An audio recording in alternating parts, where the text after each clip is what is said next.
we've reached the point in our course where we're examining different kinds of approaches to community engagement on the part of churches. We began with Christian Community Development Association, and let me just say a few things about that to help you understand why we study it. As in my own history, I was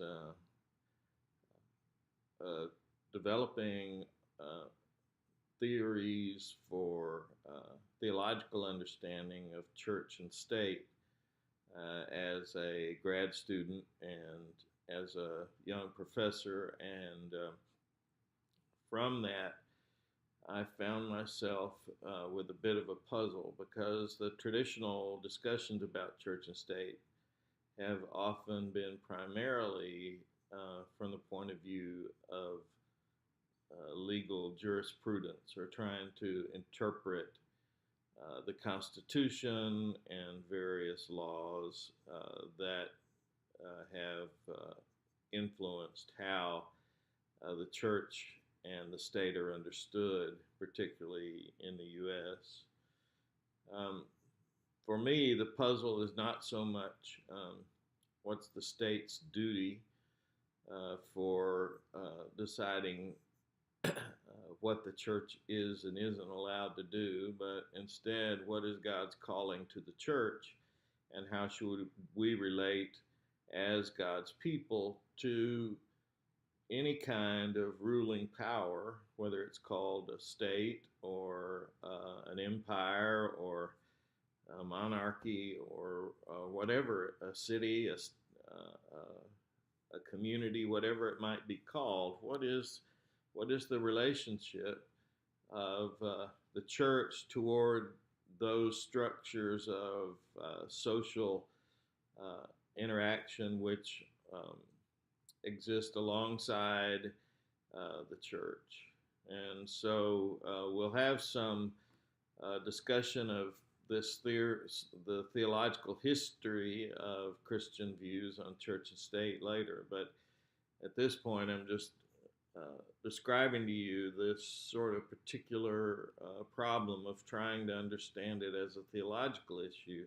Who is God calling us to be, rather than what's our relationship to government directly? And so as I did that study, I found myself with a bit of a puzzle. I had some theorized understandings of what churches ought to be, but it was very difficult to find any specific examples. But around 1999, I came across an essay written by a colleague in which she described the work of John Perkins and the Christian Community Development Association, its philosophy, etc. And from that, I came to realize that this was perhaps the most clear example of the kind of ecclesiology, faithful ecclesiology of the church engaging with the world that I had come across as of yet. And so from that point, I began to change a good deal of the direction of my research and to learn as much as I could about Christian community development. And so as I met John Perkins and began to talk with him and gain a deeper understanding of what he believed the church should be doing, then I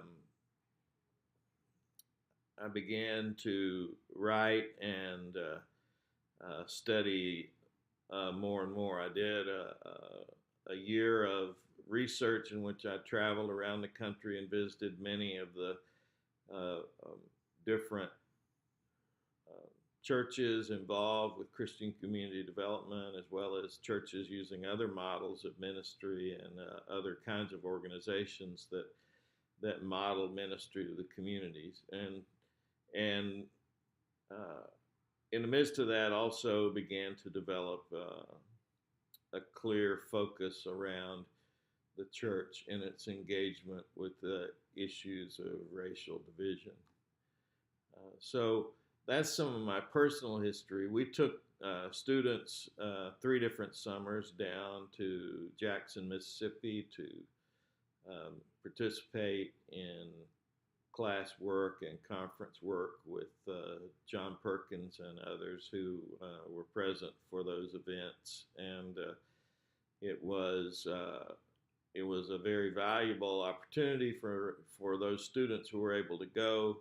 The difficulty of continuing it is the high cost of travel and people needing to take at least a week off of work and such things as that. And eventually we had to discontinue uh, taking those trips because we couldn't get enough students to constitute a full course and to make it worth the time and money that the Perkins Center would invest in it.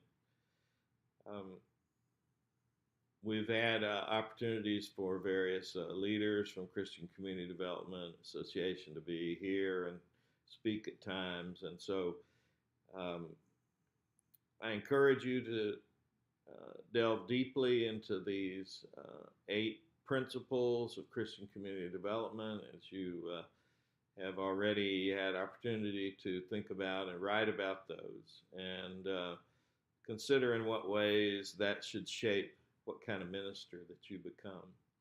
You'll notice there's some links on the Moodle site to Heifer International, to Habitat for Humanity, and to the Leadership Foundations of America. These are 3 more major organizations which engage in the work to think about how churches engage with their communities. Habitat, of course, focused mainly on housing.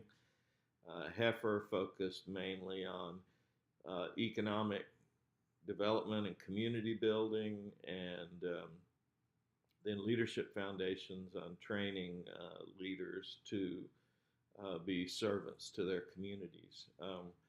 I provide those for information, for additional learning, different models of how these major and very valuable organizations do their work to try to make it sustainable and profitable to the communities where they serve.